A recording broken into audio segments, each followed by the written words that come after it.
violence. You know, part of the reason that Mitch wanted to read this was because the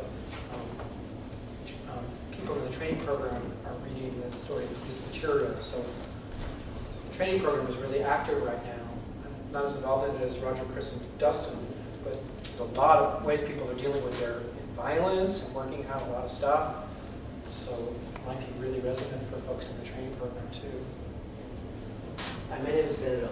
I read this story in college about 20 years ago, and the professor said something like, you know, scholars think it's kind of like a gay story, but when he said that, it almost sounded homophobic a little bit. And then I read it, but I couldn't really understand that because first English is my second language, and so I didn't really.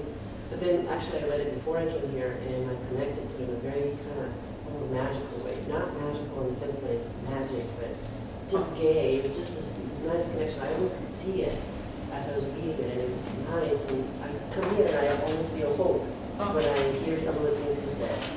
How do you mean by almost feel hope? When you talk about that, there's this like journey to the soul, and so it's like, and you also mentioned that it's like in waves. You know, it's not like I keep thinking linear ways. It's like it's okay to kind of fall and then get up again and that kind of stuff. So like I feel like here. It's a shame for me too right now for speaking. How's that? I don't know. I feel like skating probably. Yeah. Just want to say that. It's good that you're talking about getting inspired, but you're also being real about your shame. Yeah, right. It's scary too to feel like shame. Yeah. Work with it. Yeah, connecting with it. Well, thanks for sharing. Both you're getting inspired by the story and being real. I did that with NQD boards, and also with Gilgamesh, but actually with NQD in the sense that it's, I don't know, he's just so gay. He's so gay, I think you do, right? Yeah, people, I don't know if I'll say that, right? You did say that, that's great. It's okay. You brought some arrows into the room too. I appreciate that. It's great. It's okay.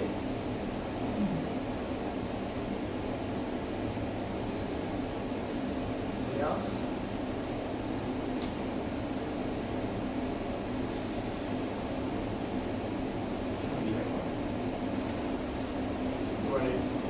Since it's silent, speak now. It's your Okay. I just like the introduction. You said that, there's, I always felt that our purpose was not necessarily to procreate, but to create. So, when you said that, like love, for its own sake, not necessarily to procreate. So it's just, I just wanted that kind of created introduction of the framework. Love, for its own sake, which is really powerful. Absolutely. Rather than being a means to an end. That's out. It's a really, really profoundly important idea that we gay people procreate. That's huge. That we actually have the ability to make children of the mind. And we're so trapped in our trauma. I can feel myself trapped in my trauma. Like some kids are like, near me, don't talk, But I can feel, this like coming at it in a demanding way, and I can feel enraged about it. So better that I instead sort of put words to it. And that's our idea of partnering, I think, with the shadow and making children from that. It's a really hugely important thing that we're trying to do in the Institute is encourage you to relate to the unconscious in a homosexual conscious way and see that that's actually what the world needs. That's what it means to actually procreate. We don't need to make more babies. That needs to stop. That's Mitch's really important visionary statement.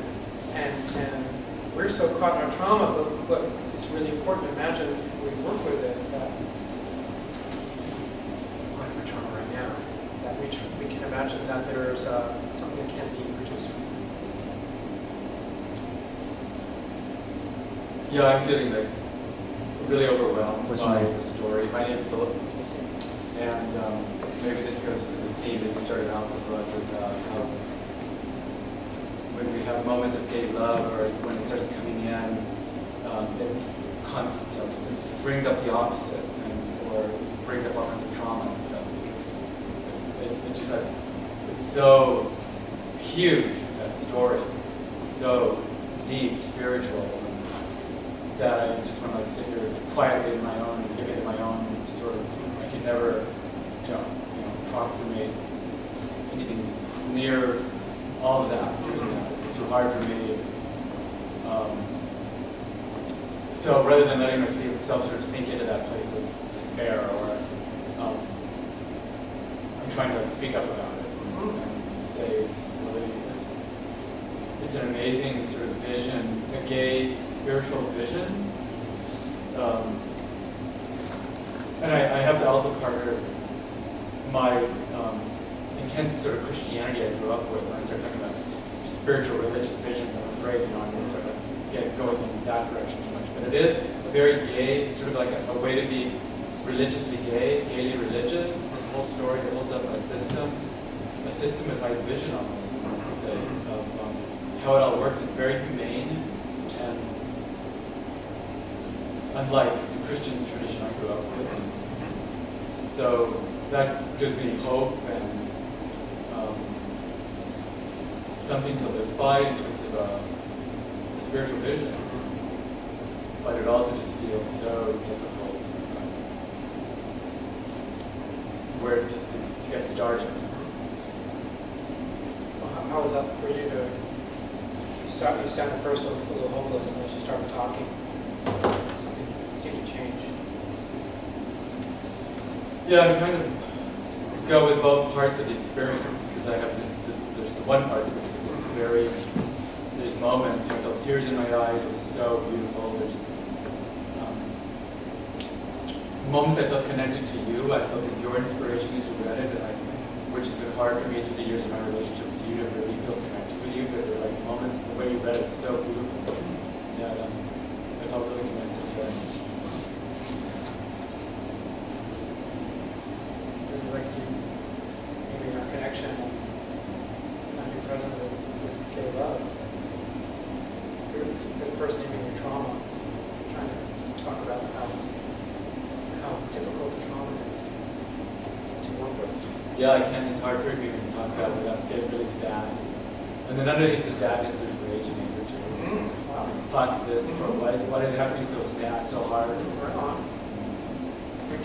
Every time you keep talking, it sounds like you have more libido, or get connected to being more empowered. It's really important what you say, because actually this is a really indication of a great spiritual path for us and a great indication of gay love.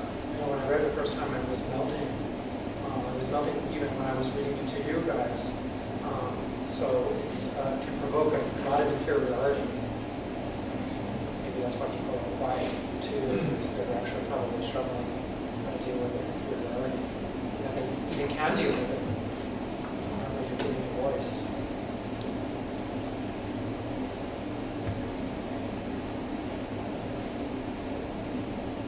Thanks for sharing. We have a few more minutes. I'm Bryce.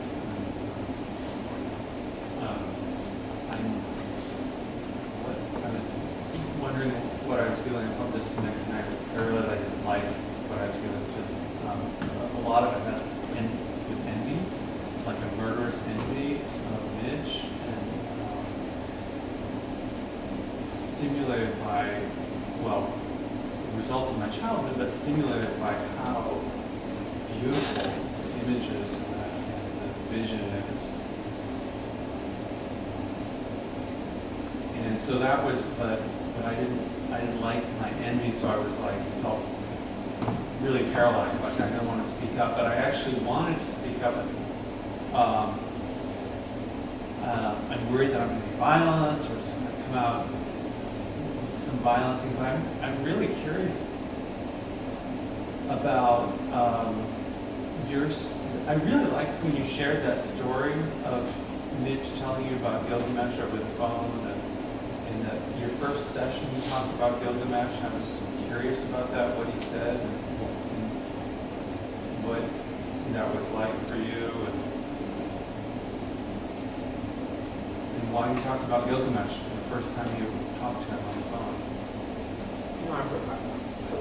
I'm glad to answer your question, but I feel like there's some way that I'm also curious about how you deal with your envy. Yeah. Which it seems like it's important to mention it, but maybe if I answered the question, you would. Yeah, maybe I'm envious of your, there's, 20 years of this close working relationship with Mitch, and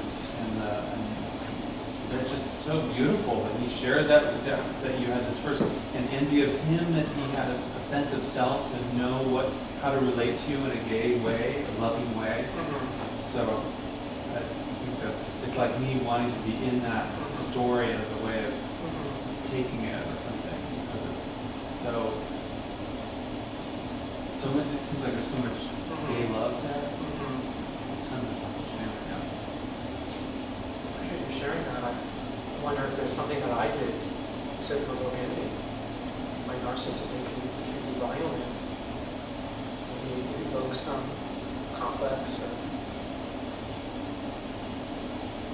I don't know.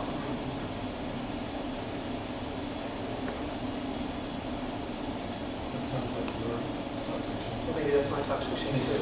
Yeah, that could be my toxic shame too. Because I wasn't feeling like there was something in particular that Actually, that feels narcissistic. Oh, that was Maybe it's narcissistic. me. Yeah. That was Mitch. And it was okay before. Yeah. Thanks for pointing that out. You have to come out with some stuff. I'm trying to partner it, but would it be useful for me to answer the question, or do you want to talk more? I don't know. It's so hard for me to tell what's violent and what's not, honestly. Would it be useful? I think that I was really needing somebody to speak to me in a gay-centered way. Mitch gave me an extremely hard time when I went to see him because I was so violent and so narcissistic. He's such a power monger. Woo! Talk about a descent. But I clearly was a receptive person, and probably things are different then. I don't know. What do you mean he gave you a hard time? Can Oh. you say more about what that means? Yeah, sure. When I went to see him, I had a big inflation about myself and him. And I even wrote, it was 1989, and I wrote a cover story in the LA Weekly, interviewed Chris and Don Hefner and Mark Thompson and Mitch, and wrote a story about my journey through gay-centered and work with Mitch. And it wasn't a bad article. It had a lot of immature stuff in it, but I got inflated. And Mitch noticed that. 6 months into therapy with him, he began talking to me about it, and I was very offended. I think in retrospect, I think Mitch told me that he was debating whether or not I was borderline or not, that he should treat me very delicately and not challenge me. He didn't know because I was so dysfunctional when I went to see him. I was just really out of it. I'm late now, but I was super late. And but yeah, I think he realized that I had enough solidity, so we started crying. And that's what I meant. And then I learned about working with my shadow through his fry, taught me how to do that. What do you mean by But I fry? remember What do you mean by fry? he would, remember in one of the early things was I would say something and I would nod to him, like he had to agree with me. And I'm sure I still do that. And he said, "You're forcing me to merge with you." And I was, "No, I'm not." I said, "Why can't you agree with me?" I was like really offended. "What's so hard about agreeing with me? Why can't you agree with me?" "Because you're forcing me." "No, I'm not." And we got into, he said to me, he started educating me, this is a negative transference, this is what you need to do in order to learn about yourself. And at one point, I forget what it was exactly that he did or said, but he said, something like, that's your shadow. That's you. And got it. How's that a fry? How's that a fry? It went on for like a few weeks. So, and he was, at first there was a positive transference, and I really was liking the work and the relationship with him. But then this other sticky stuff started to come out. And I think it was a fry in the sense that he was being real with me about how annoying and disgusting I could be with him, and I was defensive and not able to take in what he was saying. And he had enough trust or faith in me that he kept doing it while at the same time saying that this is, and he reminded me about the story of Gilgamesh. This is about you're overinflated, you're overattached, and as I'm working with you, you're highly defensive here. You don't see what you're doing, and eventually, I guess what happened is the defenses started to melt, and I began to feel more, and I also felt that he was caring for me, not that he was being like a mean person to me. And the caring feeling only came through his, I guess you would say, frying my defenses. And I began to see, he was educating me, you have these defenses.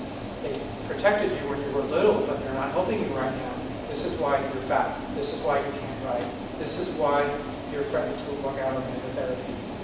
These are defenses. These are violent defenses. He said, that's why you can't function in your life, because you're crippled. And then I felt more open to him and more open to see my shadow, which I was unable to see before. I was unable to see that I had a shadow. I knew it intellectually, but I couldn't see it. So I guess that helped to differentiate the shadow from my ego. And I became more aware of having a shadow.